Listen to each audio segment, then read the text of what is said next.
Radhe Radhe friends, welcome to Sara classes. आइए हम ये पढ़ते हैं कि जब मेटल किसी एसिड से रिएक्ट करती है तो क्या होता है। तो इसमें है मेटल और डाइल्यूट एसिड से रिएक्ट करके सॉल्ट और हाइड्रोजन बनाती है।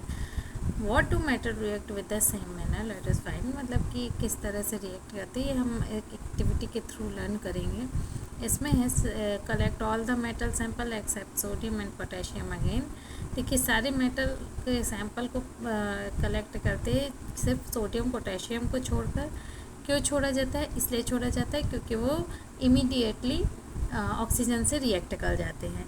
इफ़ द सैंपल आर टर्निश्ड, रब them clean with sandpaper. Caution: do not take sodium potassium that they react vigorously even with cold water.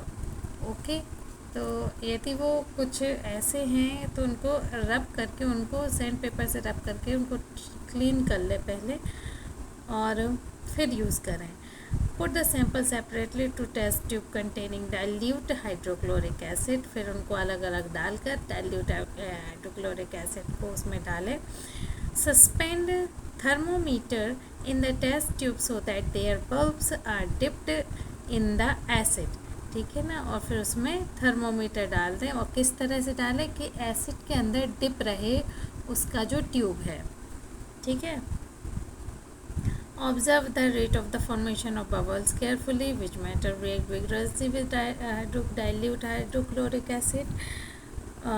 Which metal record the highest temperature. और ये सब चीज़ें हम देखेंगे कि किस में बबल ज़्यादा आ रहे हैं, कौन है जो तुरंत ही उससे रिएक्ट कर रहा है, और कौन सी ऐसी मेटल है जो हाईएस्ट टेम्परेचर यानी कि जो रिएक्ट करने के बाद क्या करती है, टेम्परेचर देती है, किसका हाईएस्ट है।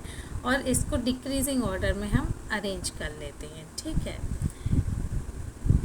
यहाँ देखते हैं write equation for the reaction of magnesium, aluminium, zinc and iron. इन सब का जो रिएक्शन है उसको हम लोग इक्वेशन बना के लिखेंगे। Hydrogen gas is not evolved when the metal react with nitric acid. It is because HNO3 is a strong oxidizing agent. It oxidides the H2 produced to water and it gets reduced to any of the nitrogen oxide. But magnesium and manganese react with dilute HNO3 to evolve H2 gas. ठीक है, तो क्या होता है कि जो hydrogen gas होती है वो इवॉल्व नहीं होती जब मेटल किससे रिएक्ट करती है, नाइट्रिक एसिड। ऐसा इसीलिए होता है क्योंकि नाइट्रिक एसिड एक स्ट्रॉन्ग ऑक्सीडाइजिंग एजेंट है और ये ऑक्सीडाइज कर देता है और हाइड्रोजन प्रोड्यूस करता है। ठीक है, वाटर से, और ये खुद भी नाइट्रोजन ऑक्साइड बना देता है। ठीक है, उसी लेकिन ये जो मैग्नीशियम और मैंगनीज हैं ये क्या होता है कि ये डाइल्यूट HNO3 से रिएक्ट करके हाइड्रोजन गैस बनाते हैं। ठीक, you must have observe that activity 3.11 that the rate of formation of bubbles was the fastest in the case of magnesium. The reaction was also the most exothermic in this case.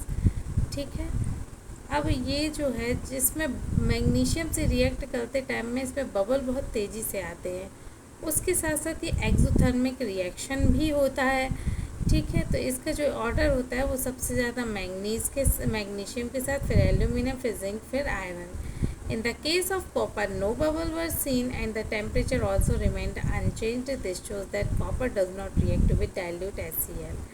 ठीक है ना, और जब copper से react किया जाता है तो ये कुछ भी रिएक्शन नहीं करता है, टेम्परेचर भी वही रहता है, यानी कि ये HCl से रिएक्ट नहीं करता है। तो ये था कि मेटल जब डाइल्यूट एसिड से रिएक्ट करते हैं तो क्या होता है। कई मेटल में बबल बनते हैं, कई में एक्सोथर्मिक रिएक्शन होता है यानी कि टेम्परेचर इंक्रीज़ होता है, और कुछ मेटल ऐसे भी हैं जो कि रिएक्ट नहीं करते हैं। तो ये था मेटल्स का एसिड से रिएक्शन। नेक्स्ट में हम पढ़ेंगे कि मेटल का reaction with the solution of other metal salt, यानी अदर मेटल सॉल्ट से इसका रिएक्शन कैसा होता है, ये हम कल पढ़ेंगे। तब तक के लिए यदि आपको क्लास पसंद आई हो तो please like share and subscribe my channel. Radhe Radhe.